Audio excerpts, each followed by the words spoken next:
This is Sean with Dying Fetus, and I'm blowing it up on Capital Chaos TV. You are number 666. All right, guys, it's Aldo here at Capital Chaos. We're here with Genocide Pact. You guys want to introduce yourselves and say what you do in the band?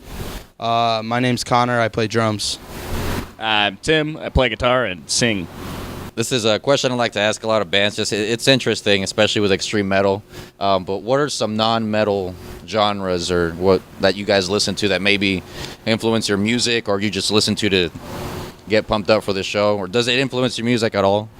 Yeah, I mean, the four of us listen to like all types of different stuff. I'd say like we all have different taste in music. Like not everybody listens to all the same stuff, but there is a lot of common ground. And I think as far as stuff that isn't metal that we all like, is a lot of like classic rock that we all listen to in the van all the time. A lot of hip hop, rap stuff that we listen to all the time. And I think those two styles in particular have definitely influenced the way that we play and the way we do stuff, maybe more subtly than like bands like Carcass or something, but it's still in there. So yeah.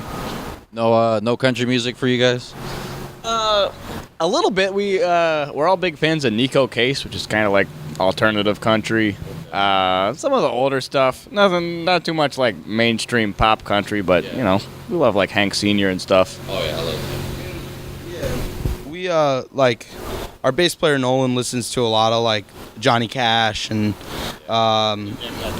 Neil Young. Like we like Neil Young and Townes Van Zandt and stuff like that. So yeah, we dabble. We're not like, you know, huge into it, but we like some stuff. Real recognize real. It's true. What was the hardest part about releasing the first album? Because I mean, was it the recording process, just putting it out there, or like making physical copies of it?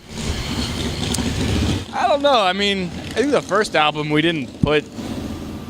I don't know. We don't stress out too much about that stuff, honestly. It's like, we write the songs. Yeah, the more pressure we put on ourselves, the worse it gets. So it's like, if we just approach it like, yeah, let's write some songs, put a record out. You know, we've been fortunate enough to have labels want to put it out, so... Yeah, it's pretty good stuff. It stands out from the rest. That's definitely for sure.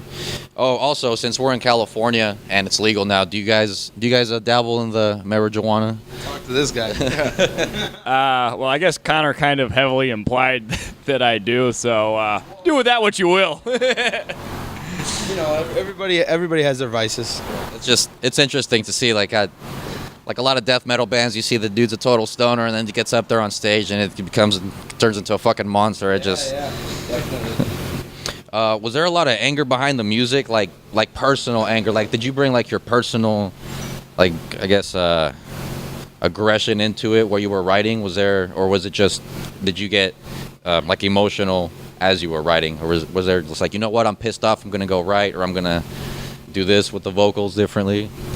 What's interesting is when we did our last album was during a really angry and shitty period of my life.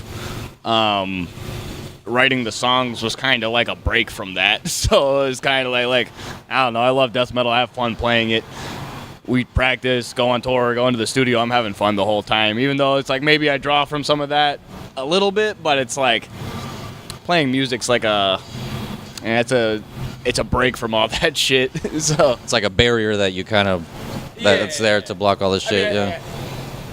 I guess it all trickles in naturally, but you know, I think we have fun during the whole process, even though it doesn't sound like fun music. So you get just pissed and just beat the shit out of the drum. I mean, like I feel like the playing drums is like kind of a similar thing. Like it's like a release of any sort of pent-up aggression that I might have or whatever. And Genocide Pact in particular is a band that it's like the songs are a little slower, they're a little more powerful, they're not like super fast, so I can really just like fucking beat the shit out of those things, and it makes me sort of feel, you know, escape from any sort of problems I have outside of the band. And like Tim said, when we get together, like it's all just, you know, we were having a good time, so it's not like, you know, we're getting together and getting pissed off together. Like we're just cracking jokes and hanging out. So It's just different bands have their own, it's interesting to hear about how they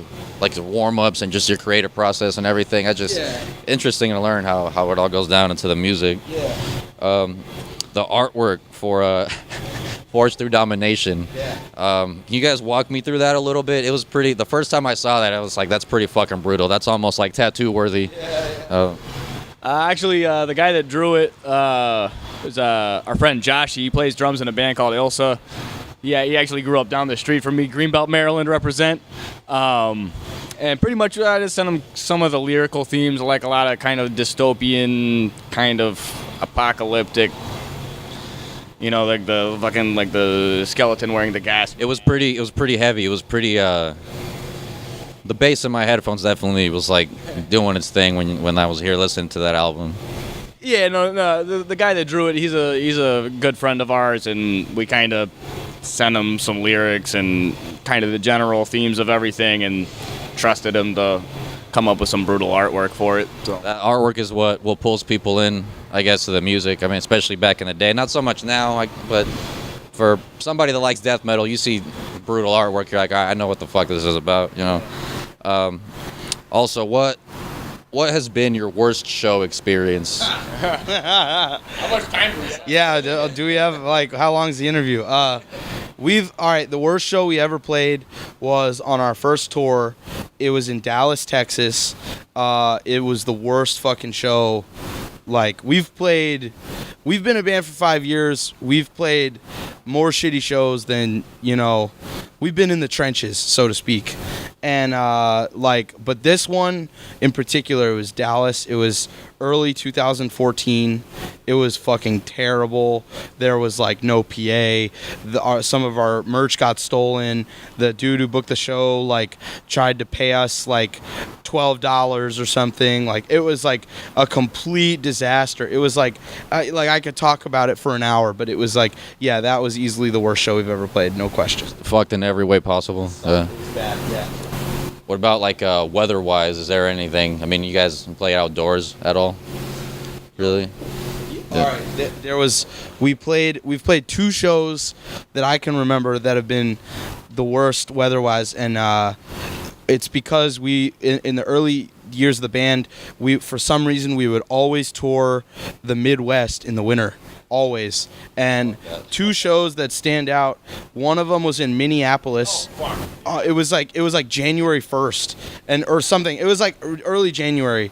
It was like -20 outside, and we played in like a fucking warehouse space or whatever that had like one little space heater, and that was it. And like it was so fucking cold, and I remember that we didn't even end up playing until like 1 in the morning, because there was like 3 noise acts that played before us, and like fucking noise people can't believe taking forever to play. So like we were just, I remember just sitting next to the space heater like fucking trying to stay warm, and then we ended up playing at like 1 in the morning. The show itself was like pretty good, but it was just like really cold. And then another show was in Madison, Wisconsin on our first tour, where we played a skate park. And it was kind of the same deal. It was like I think I was like wearing a coat when we were playing, because it was like negative like whatever outside, and it was so fucking cold. So yeah, those were like pretty brutal, but you know what, whatever, that's how it goes. All right, guys. Thank you for your time, and I'm really looking forward to the show. I really liked the last album. I haven't really heard anything bad said about you guys, and I'm excited for the show. So thank you for your time. Yeah. This is Aldo, Capital Chaos. We'll see you guys next time. Thank you.